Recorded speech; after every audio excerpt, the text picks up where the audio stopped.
राजाभाऊंना आम्ही विनंती केली, हे लोक आपल्या लेकराला 25 वर्षाच्या लेकराला हरवण्यासाठी 2 उपमुख्यमंत्री, आमदार, माजी मंत्री, माजी खासदार, बाकीचे आमदार अशी सगळी पलटण येत असताना एक खंबी या ठिकाणी अनेक गब्बर सिंग उपस्थित असताना जय आणि वीरू या जोडीने आतापर्यंत भक्कमपणाने किल्ला लढवला. खरंच तुमच्या दोघांना मी मनापासून धन्यवाद देतो. पहिल्या दिवसापासून राजाभाऊंनी सांगितलं की मंचर हे आमचं मंचर आहे. स्वर्गीय माजी खासदार किसनरावजी बानखेडे साहेब यांनी या देशामध्ये मंचरचं नावलौकिक वाढवलं. आणि मला खरं आश्चर्य वाटतं की राजाभाऊ जो तो अण्णांचा फोटो लावतो, ज्यांनी अण्णांना प्रचंड त्रास दिला, मी साक्षीदार आहे. आमच्यासारख्या माणसाला वयाच्या 23व्या वर्षी अण्णांनी जिल्हा परिषदेला सदस्य केलं, माझ्या मिसेसला सदस्य केलं. अरे ज्या अण्णांना, ज्या किसनराव बानखेडेंना तुम्ही अटक करायला निघाला, आज त्यांचा फोटो लावून तुम्ही मंचरमध्ये फिरता, ही तुमची नैतिकता नाही, मी या ठिकाणी जाहीरपणाने सांगतो. किसनराव बानखेडे 15 वर्ष आमदार, खासदार, अनेक पदं त्यांनी भूषवली आणि या मंचरचं नावलौकिक त्यांनी पूर्ण महाराष्ट्रामध्ये नव्हे तर या देशामध्ये नावलौकिक वाढवण्याचं त्यांनी काम केलं. अनेक लोक विकासावर बोलले. राजाभाऊ आणि बाळासाहेब, तुम्ही मगाशी नळपाणी पुरवठा योजनेचा विषय सांगितला, त्यावेळी प्रज्ञा माझे मिसेस जिल्हा परिषदेला सदस्य होते. तुम्हाला आठवत असेल राजाभाऊ, पंतप्रधान कार्यालयाचे राज्यमंत्री म्हणून पृथ्वीराज बाबा चव्हाण होते आणि त्यावेळी सगळा प्रस्ताव आम्ही तयार केला. लाला बँकेमध्ये खातं आम्ही ओपन केलं आणि त्यानंतरच्या काळामध्ये आपण ज्यावेळी आराबाबा पाटलांकडे आपण सगळे गेलो, मी देखील त्या शिष्टमंडळामध्ये होतो, की नळपाणी पुरवठा योजना मंजूर झाली. आपण ज्यावेळी मार्केटमध्ये फिरत होतो, बाजारपेठेमध्ये फिरत होतो, गटाराचं पाणी त्या नळपाणी पुरवठा योजनेमध्ये जात होतं. एवढी भयानक परिस्थिती झालेली होती. आणि अशा परिस्थितीमध्ये जिल्हा परिषदेच्या माध्यमातून प्रज्ञा देखील जिल्हा परिषदेला जलसंधारण आणि पाणी पुरवठा समितीवर होती. आपण प्रस्ताव मंजूर करून घेतले आणि त्यासाठी स्पेशल निधी आपण मंत्रालयातून मंजूर करून आणलेला होता. आणि मला आश्चर्य वाटतं, जो तो म्हणतो हा निधी आम्ही आणला, हा निधी आम्ही, तुम्ही काय घरून निधी आणता का? 35 वर्ष तुम्ही या तालुक्याचं नेतृत्व केलं. आम्हाला अतिशय वाईट या गोष्टीचं वाटतं. प्रत्येक भाषणामध्ये सांगतात पाणी आलं, पाणी आलं. निकम साहेब, मी तुम्हाला सांगतो, ज्यावेळी डिंबे धरण झालं, अण्णा तर किसनराव बानखेडे त्यांच्या खास शैलीमध्ये सांगायचे, मी काय त्या शैलीमध्ये सांगणार नाही. अण्णा सांगायचे, बेटा तू सांगतो डिंबे धरण आमच्या काळात झालं, अरे ज्यावेळी डिंबे धरण झालं त्यावेळी तू बाळुत्यामध्ये होता, असं अण्णा बोलायचे. डिंब्याचा उजवा कालवा झाला. उजवा कालवा सुरुवातीला 11 किलोमीटरचा हा रोजगार हमी योजनेमध्ये झाला. आणि राजाभाऊ ज्यावेळी युतीचं शासन आलं, मनोहर जोशी सर मुख्यमंत्री झाले, त्यावेळी 1 ते 60 किलोमीटरचं काम निकम साहेब हे मनोहर जोशी सरांच्या काळामध्ये झालं. आणि 2002 साली पाणीपूजन केल्यानंतर या भागाचा विकास झाला. वसंतराव मध्यंतरीच्या काळामध्ये यांनी लाईनिंगचं काम सुरू केलं. सगळा कॅनॉल म्हणले कॉन्क्रिटीकरण करून टाकायचा. मंचरमध्ये एवढी भयानक परिस्थिती. मंचरचे शहर अध्यक्ष राष्ट्रवादी काँग्रेसचे प्रशांत बागलला तुम्ही विचारा, आम्ही ते काम बंद पाडलं. स्मशानभूमीपासून तर अगदी गोवर्धन डेअरीपर्यंत आम्ही काम होऊ दिलं नाही. त्यांनी काम ज्यावेळी कॅनॉलला पोकल्यांनी ते सपाट करत होते, मातीच त्यांनी सपाट केली, तर या भागातले सगळं बोरचं पाणी गेलं, विहिरीचं पाणी गेलं. आणि ते लोक निरगुडसरला गेले, लोक लांडेवाडीला गेले.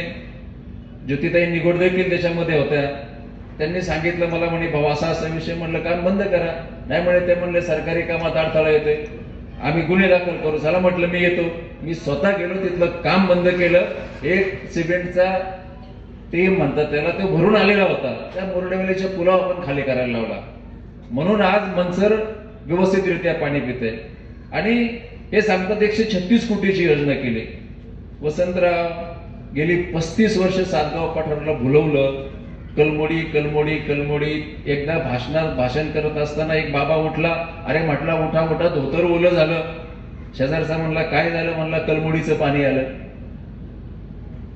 त्या भागातील लोकांना 35 वर्ष बोलवलं, सातबाऱ्यावर शिक्के टाकलेत आणि थेंबभर पाणी त्यांना अजून मिळालेलं नाही. त्या लोकांच्या फाळणी बरं होत नाही, लोकांची वाटप होत नाही. हे तुमचं अपयश आहे. यांनी आतापर्यंत यांना मंत्रीपदे मिळाली. मी त्या दिवशी देखील बोललो, सुरुवातीला मिळालं ऊर्जा खातं, त्यावर लाईटचं वाटलो करून टाकलं. पूर्वी वर्षाला लाईट बिल यायचं, आता ते महिन्याला लाईट बिल यायला लागलं आणि वर्षाचं लाईट बिल महिन्याला येते. आता म्हणले मीटर बदलून टाकायचं, मीटरच्या कंपन्या यांच्या.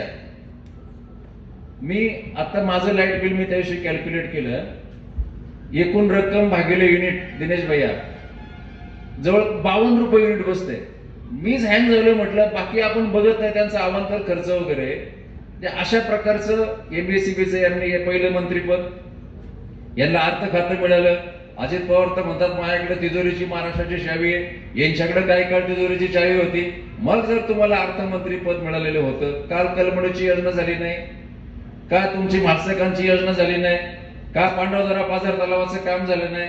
लोकांना फक्त बुलवत ठेवायचं काम करायचं. यांच्या योजना अशा सिमेंट लाईनिंग करायचं का करायचं, तुमचं घाण पाणी इथून वाहून गेलं पाहिजे.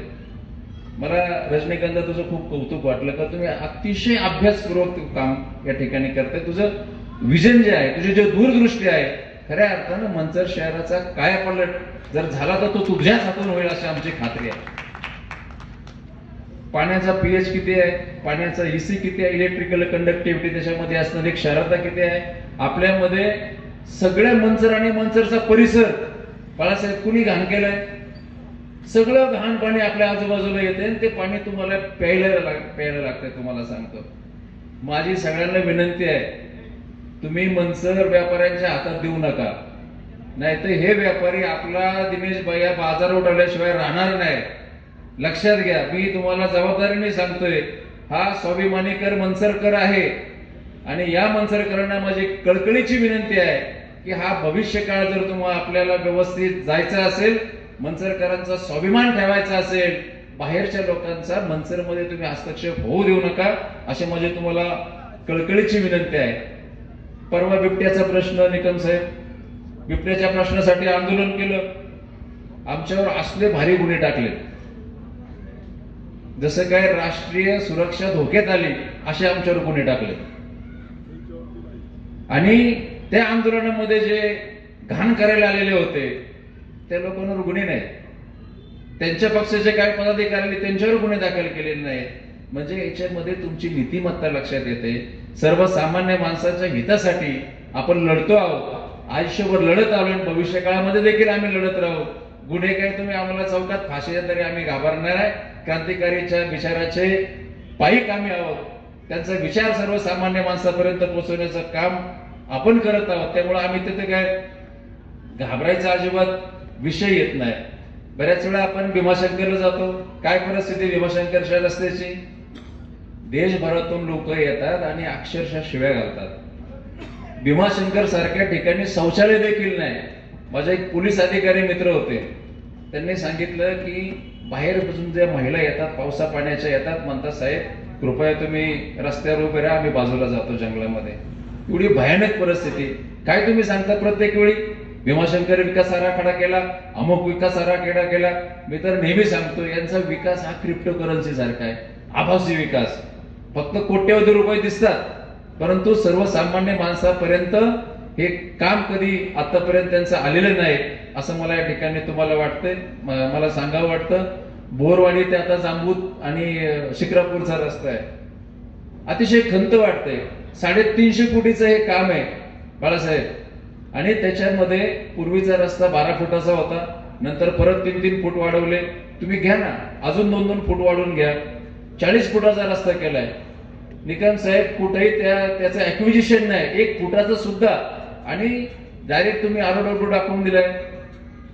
आम्ही त्या दिवशी हिशोब केला, 70 किलोमीटर मध्ये जवळपास 136 एकर बाधित होते आणि 136 एकरचं जवळपास 250 कोटी रुपयाची नुकसान भरपाई शेतकऱ्यांना त्याच्या हक्काची ही आपल्याला मिळून द्यावीच लागणार, आणि त्यासाठी आपल्याला पुढचा लढा निकम साहेब आपल्याला उभा करावा लागणार आहे. मला या निवडणुकीमध्ये एक गंमत तुम्हाला सांगतो बाळासाहेब, जे मंचरकरांनी, जे स्वाभिमानी मंचरकर आहेत, ज्या वळसे घराण्याला मंचरमध्ये बसायला ज्यांनी जागा दिली, राजाभाऊ, त्यांना सकाळी 6-6 वाजेपर्यंत तिकिटासाठी बसवलं. सकाळी 6-6 वाजेपर्यंत. सकाळी मला एकाने सांगितलं, म्हणे आम्हाला पहाटे 6 वाजता नको त्याच्या दारात बसावं लागलं.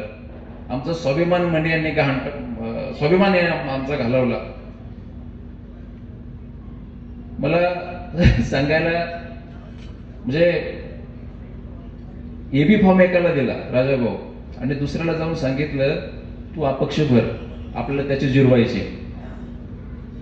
म्हणजे एकमेकांमध्ये टाकाटाकीचं जिरवाजिरवीचं राजकारण त्यांनी सुरू केलेलं आहे. त्यामुळं माझी सगळ्यांना कळकळीची विनंती आहे की आपण यांच्यावर विश्वास ठेवू नका. परवा अजित पवार आले आणि त्यांनी सांगितलं आम्हाला सत्ता द्या, सगळ्या जमीनदारांच्या जमिनी मी आरक्षण टाकून देतो. त्यामुळं आता बीटी कंपनी मोठी कंपनी आहे आमचे, आपल्याला त्यांना आवर्जून सांगायचं बघा तुमच्यासाठी हा इशारा आहे, बाळासाहेब तुमच्यासाठी सुद्धा हा इशारा आहे. त्यामुळं सगळ्यांनी सावध राहा, कारण 70,000 कोटी रुपयाचा घोटाळे करणारे इथून लोकांना आता ज्ञान शिकवायला लागलेत. 500 रुपयाच्या स्टॅम्प ड्युटीमध्ये 1800 रुपयाचा व्यवहार करणारे आपल्याला इथून ज्ञान शिकवायला लागले. याच्यापेक्षा वाईट या गोष्टी नाहीत असं मला वाटतं. बरीच कामं रखडलेली आहेत. निकम साहेब, आदिवासी भागामध्ये आपण जातो फिरतो. कातकरी वस्तीचा विषय होता. 35 वर्ष झाले कातकरी आणि गाव आंबेगाव पुनर्वसन मध्ये गेलं.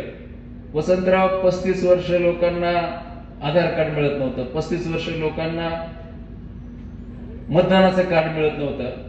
सुषमाताई अंधारे, किसान सभा, निकम साहेब आम्ही ते आंदोलन केलं. ते आत्ताशी ती लोक बोरगरेमध्ये त्यांनी समाविष्ट करून घेतले. अनेक गोष्टी आहेत. मला आपल्याला आवर्जून एक गोष्ट सांगायची की हे मंचर स्वाभिमानी मंचर आहे. या मंचरमध्ये परत मी तुम्हाला सांगतो